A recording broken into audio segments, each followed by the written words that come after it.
She may have lost both of her legs, but that's not what Carrie Miller needed to reach for the stars and an Olympic gold medal. The SUV cut through 2 backyards, taking out a jungle gym and crashing into an above-ground pool. Reporting from Hagerstown, this is Caleb Calhoun with the Herald Mail and HMTV 6.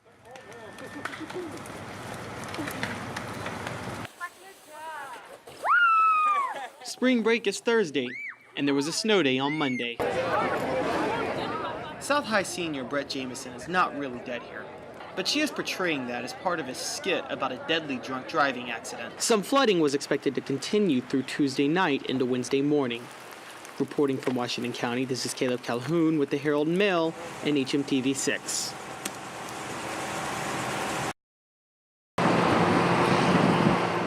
For this little town, it might have been 2002 all over again. Things like this doesn't happen at home this close. Just before 8 o'clock Friday morning, an employee at the Ranson, West Virginia post office said that a package had exploded, sending white powder into the air. I thought it was anthrax.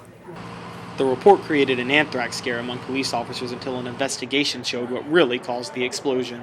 It ended up being an electrical issue that sent some smoke and pop in the building. Ronald Fletcher of Citizens Fire Company said a fluorescent light bulb malfunction was the pop that the employee heard, and that the haze from the smoke made it look like white powder.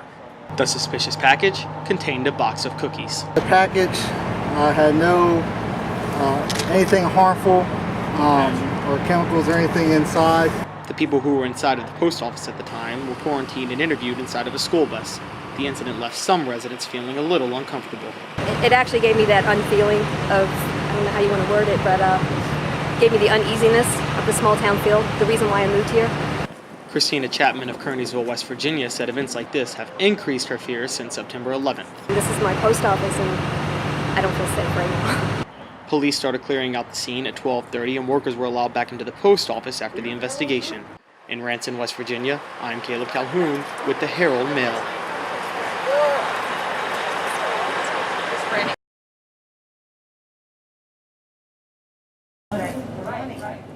It's a place where you can grab a bite to eat and a gun to shoot.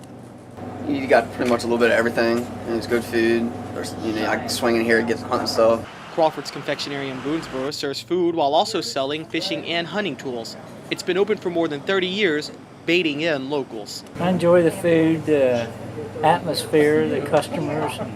Merle Crawford, the store's owner, says that he shocked a lot of customers when he began selling guns in the restaurant. They said they never heard of a place that has food and guns and ammunition all at the same location. He said he thought of the idea because he liked to hunt, and that there was not as much to buy from in the store when he took over as owner from Charles and Hazel Dimmitt. They had jewelry, no tables, just a counter. They had cards. The store was originally called Dimmitt's until Crawford bought it in 1976. That's when the guns came into play.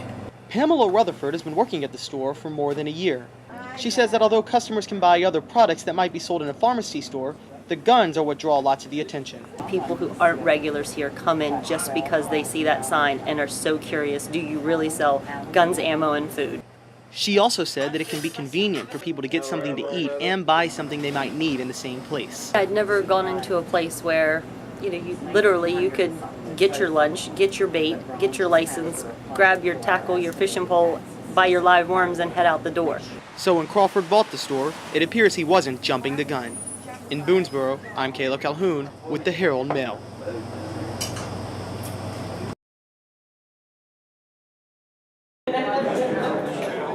They're all less than a year old, but some of the dogs in America's Vet Dogs program at Maryland Correctional Institution at Hagerstown have already learned basic commands from training from inmates, such as sitting and carrying things. I think it's the best job I've probably had in my entire life, and it has the most meaning to it as well. James Dyson is one of the inmates training the dogs, who will eventually be given to disabled veterans. On Tuesday, he demonstrated what Grover, a dog he's helping to handle, has learned in just 7 months. But through his training, he's learned these things over time, and he surprises me every day. I love working with him. The demonstration came as a chapter of the disabled veterans group around the area presented a $2,000 check to the program. Commander Jerry Barnhart talked about the 3 things that the program accomplishes. It gives inmates a purpose. It helps the dogs.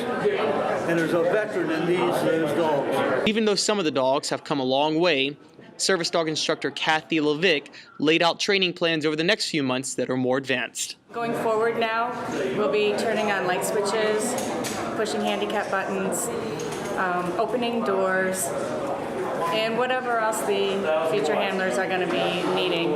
And once the dogs are given to the new owners, other dogs will come in to replace them. Reporting from MCI outside of Hagerstown, this is Caleb Calhoun with the Herald Mail and HMTV 6.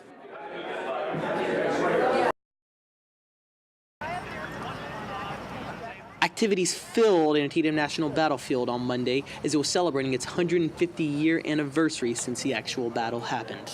This is one of my favorite battlefields of all to visit, and this was the 150th I promised I would make. Around 4,000 visitors were expected Monday to take part in the activities, which included a family and youth tent and a photography tent on the company street, 2 road shows from Pennsylvania and Virginia, 2 all-day hikes, and a ceremony at 12:30. It was heaven for a Civil War buff. I always felt that this battle was the turning point for the Civil War. So many Americans were willing to make the ultimate sacrifice for what they stood for. 150 years ago, thousands of lives were cost as soldiers fought through these cornfields during the beginning of the Battle of Antietam, the bloodiest single day in American history. Monday morning, it was commemorated by a demonstration at 6:30 called Sunrise in the Cornfields. For the demonstration, park volunteer Jeffrey Baldwin spent the night in the cornfield with around 40 other people to recreate what the soldiers had to go through.